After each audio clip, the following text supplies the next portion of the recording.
This is Walt Disney World Today. Give us 5 minutes and we'll give you the world.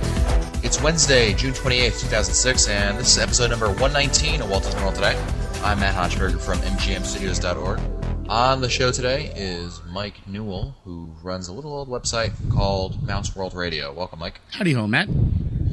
And nice London intro right there. And bringing up the rear is Mike Scopa, who is, of course, from mouseplanet.com. Welcome, Mike. I thought you were going to say bringing up the wazoo. You're going to meet a true visionary, one of my personal heroes, Leonardo da Vinci. Well, it's Wednesday, and we're answering your listener questions, so if you have a question for us, you can email us at questions@wdwtoday.com. We'll read it and on the air, and we'll answer it also. Our first question is from Brent, who is from Toronto, Ontario, Canada, who writes, I'll be traveling to Disney World in May with my wife and my son, who is 1 year old, and my niece, who is 6 years old. I wanted to know what attractions at the parks I could take my 1 year old on, or if there's a website that could outline different rides and attractions he can go on. All right, Brent, this is what I would do. I would probably pick up a copy of the Passport of Walt Disney World Resort Guide, because in the book they have each attraction with an abstract, and to the right side of each page there is a rating process, and also there's an indication as to what age group each attraction would be suitable for, and it usually says from this age up. So, for instance, if you have a 1 year old or a 2 year old or a 3 year old, what you want to do is you want to look for those attractions that say from that age up. That would be, to me, that would be the first place I would look. Great. And Mike Newell, didn't you?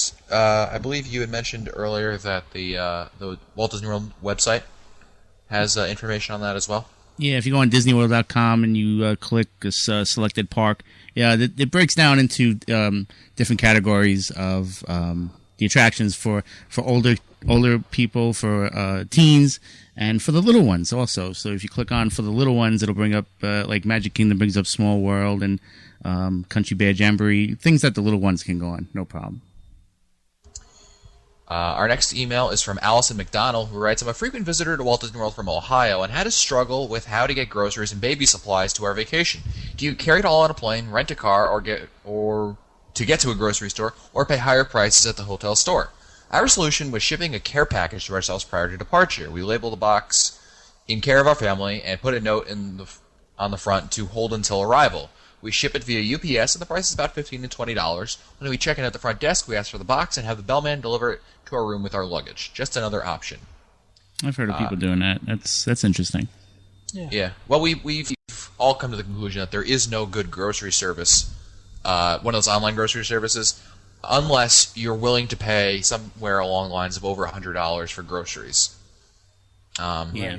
I mean, nothing like, and $100, although I know like some families spend maybe that much money on a weekly basis when they go shopping, for the grocery store, usually outside at home. But I feel that you're just not going to ever really, unless you have an insane amount of people who are going with you, and you're all going to, you're going to feed them all in your resort, wherever that may be. I don't see it as a really financially viable option because of the high shipping costs. The price of the items themselves, fairly good, but the shipping costs are they make it not worthwhile. And we tried a whole bunch of different services. I know Len had tried a few different services, and he just found that whatever you're paying for the items, you would end up paying nearly double that. Almost double. Right. Yeah, in shipping and what have you. So, but I like Allison's option. It's a great option if you've got to send stuff. If you've got a little too much and you want to send it down there, I don't see a problem with that. I mean, it's still kind of on the expensive side, but you don't want to be wasting half a day going to Walmart or renting a car, whether you rent a car or take a taxi cab or anything like that. Yeah, I think that's a key point, Matt, because I think that you can't put a value on the time you're down there. So this is a time saver. Absolutely. Our next email is from Jeff from the middle of the Pacific. He writes, Hey guys, I'm currently deployed on the aircraft carrier USS Abraham Lincoln, and we are going to be pulling into Hong Kong in the next few weeks. Of course, I'm planning on going to see Hong Kong Disney. I was wondering if you had gotten any listener questions or anything like that I could check out while I was there. I know you mostly cover Walt Disney World, but occasionally I hear another Disney theme park creep in. Given my choice, I'd rather go back to Florida, but I don't really have a choice. Thanks for the show. I can't download new episodes out here, so I'll have 6 months of shows to catch up on when I return. Well, Jeff, I don't think we have not gotten any Hong Kong Disney questions yet, but please feel free to send us kind of a little bit of a trip report. So, a little what you noticed, anything differences over there, anything interesting that we might find interesting. Jeff could be the Hong Kong Disney correspondent. Yeah, there you go, because he's there all the time. Yeah, more than we're going. That's true. Our next email is from Kevin Peace of Flagstaff, Arizona, who writes, does one need to get a package to take advantage of Disney's Magical Express? We're planning a trip but find it cheaper to reserve a room only. Also, can it be one way only? We want to spend 8 days on property, then rent a car for a week to go elsewhere. Well, guys, I think I can answer this on my own. I can tell you that you do not need a package. You just need to be staying on Disney property, and you just once you have your flight information in terms of when you're flying that stuff, you call Disney up, and they'll set that up for you. And you can't do it one way only. It's same price, doesn't matter at all. You just let them know that you will not be needing it. And yep. Does anyone else have anything to add? Yeah, the only thing that I've discovered is that if you're staying in a DVC resort using DVC points, you have to go through DVC to make the Magical Express reservations. You can't use the regular number. Oh, well, there you go. Interesting. Our next email is from Andrew in Runcorn in the United Kingdom. Hey, guys. Great podcast. I've especially been enjoying all the guests you've had on your show this month. I've got a couple questions. This first question, we'll answer this one first. You've discussed the benefits of using a specialist Disney travel agent on past shows, but I'm in the United Kingdom. I was wondering, do you know if there are any Disney travel agents in the United Kingdom, or are they all American? That's a good question.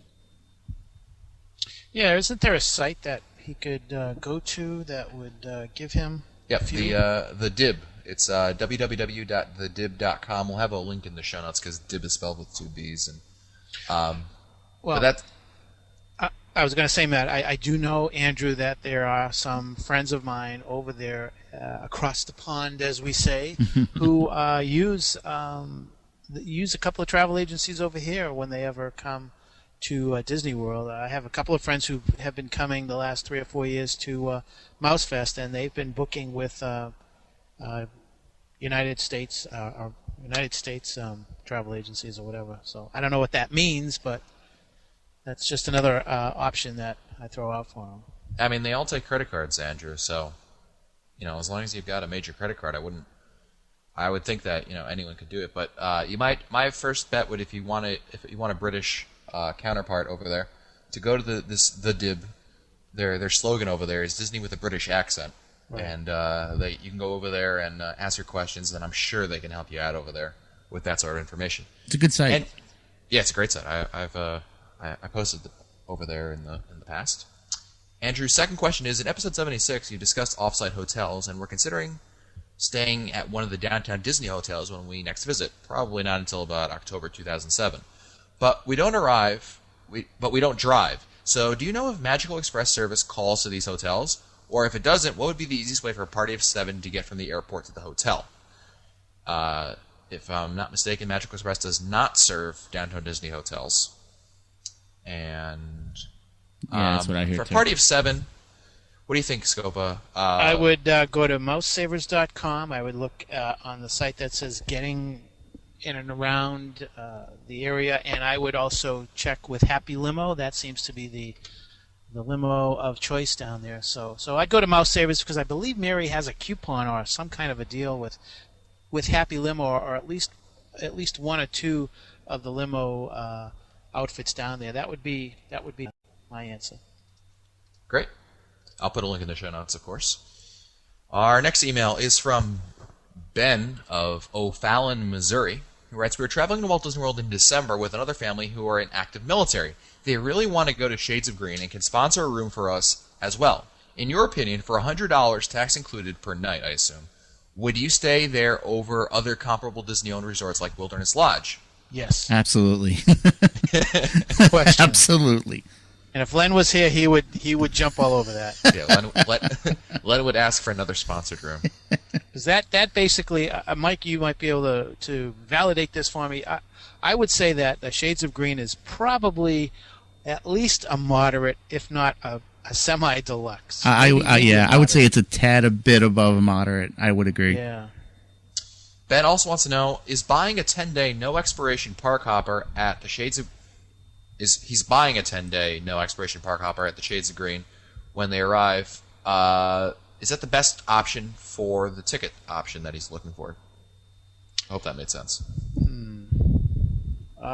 It probably is cheaper than an annual pass, and he really doesn't need an annual pass to get any type of discounts unless he's interested in doing the Disney dining experience or something like that. So unless he's interested in getting some of the discounts that come with annual pass, and if he's intending on coming down to Orlando within the next year, then yeah, get the annual pass. But unless, otherwise I'd stick with the 10-day.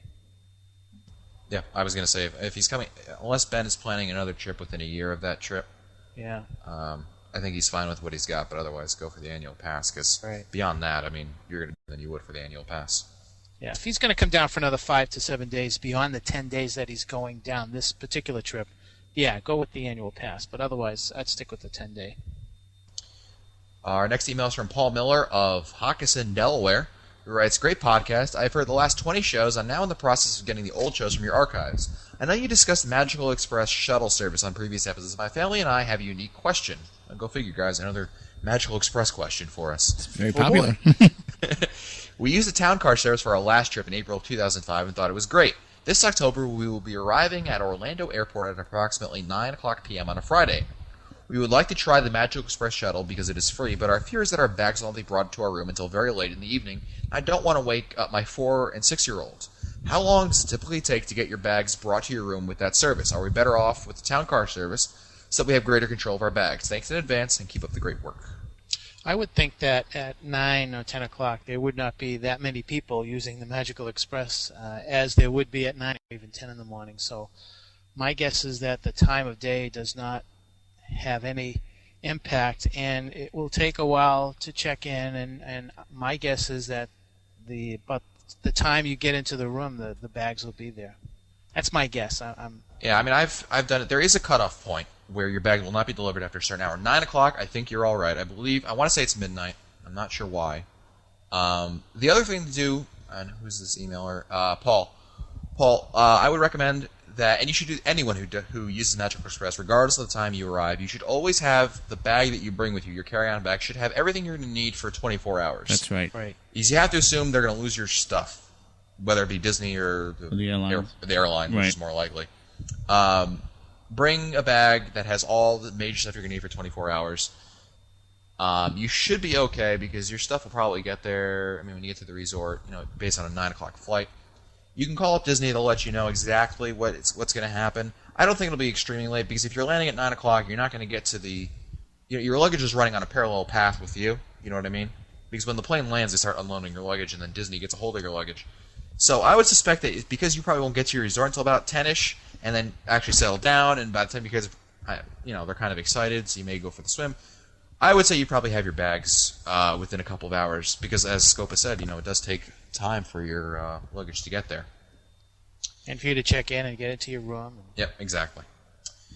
Our next email is from Norman, who writes, "We're looking for outstanding restaurants with a twist. We have eaten at Victoria and Albert's, outstanding." Outstanding. There's a lot of outstandings in this email. "And enjoyed the views from the California Grill. Are there others that you can recommend with great views or other attractions on top of good food quality? Thanks for your help." Well, let's see. If we take Ohana? Ohana is a nice view of the water and across the way to the castle. That's a good choice. There's also the Garden Grill that rotates very slowly around. I like that place. As the Land Grill. Is it the Land? No, it's the Garden Grill. The Garden, yeah. Yeah, in the Land Pavilion. Views. There is a somewhat nice view at some of the tables at Artist's Point. You can overlook the back area of the Wilderness Lodge. That's a very nice view. I'm not saying much about the restaurant. I'm saying about the view. keep that in mind, Paul. Keep that in mind. Let's see what else. I was going to say, when you started reading the letter, Matt, I started thinking Boma right off the bat because it's a little bit of a twist from the rest of the restaurants. But as far as a view, there's not much of a view there unless you like to take a view of the. Crystal Palace has a nice view of the park. I don't know if you mentioned that one, Scopa. No, Crystal Palace. If you get one along the windows over there, I mean, you can kind of look out and see some things. There's what's the Grand Flirting Cafe has a nice one of the water over there. If you're against the window, of course, you have to be seated towards the inside, towards the back, in fact. Yeah. And against the windows, you can have some views over there. Any others? I can't think of any others that have a real nice view. And we named Ohana's. Did we do that? Yeah, Mike picked up on that right Okay. away. Usually a restaurant with a height, you're going to get a decent view. Yeah. Yeah, Ohana's would be my top pick. Yeah, mine too. Well, let's move on. While we're on the topic of food, last question. Now I'm hungry. Perhaps. It's from, is that the International Sign? Use a Dole Whip. Terry Mann wants to know, hi guys, where inside the parks can you get the best cheeseburger? Oh, wow. Inside the parks? Well, I don't know about inside the parks, but I think that there is no doubt that probably one of the best places to get a hamburger is Beaches and Cream. Yes. Oh, he's looking for inside the park, so let's assume that's not an option. Oh, man. I'm going to say the best two places that come to mind, and I'm surprised you didn't say this, Scopa. Pico Spills and Backlot Express at the studios. Never had a hamburger at either one, so I wasn't going to say anything unless I, had first-hand experience, man. Well, I've had them at both. And Pico Spills obviously has the Fixins bar, which makes it oh so good. That's good. And the Backlot Express at the studios used to have one, but their burgers, I still find them very good. My personal favorite thing: take the burger, order the side of chili, put the side of chili on the burger. You're good to go. Yelch. And I can vouch for the burgers at the Electric Umbrella in Epcot. Oh, really? Yeah, very good. And if you happen to be walking along Beach and Yacht Club, stop in at Beaches and Cream. That's probably the best burger. Have a triple, yeah. We got time for one more question, and it's from Angel Zeno of Ada, Michigan, and this is for Mr. Scopa. My wife and I purchased an annual pass for our upcoming visit to Disney World, and we're wondering if the same annual passes would allow us to admission to Disneyland in California. Of course not. Of course not. I don't know if down the road there may be something in the works regarding a bi-coastal annual pass program. I don't think a lot of people have been speculating over that possibility, but I don't think that would be beneficial to the Disney World people, because I guess the Disneyland would get more out of it because there are more parks on the East Coast than the West Coast. But to answer the question, Angel, no. There are two separate annual pass programs, one for Disneyland and DCA, and one for Disney World, Walt Disney World. Great. Well, that's it for us today. This has been episode 119 of Walt Disney World Today. If you want to find older episodes, read our show notes, or send us your comments, you can visit the Walt Disney World Today website at www.wdwtoday.com. You can also email us at questions@wdwtoday.com, or line test at Mike Scopa, Mike Newell. I'm Matt Hotchberg. We'll see you on the next show.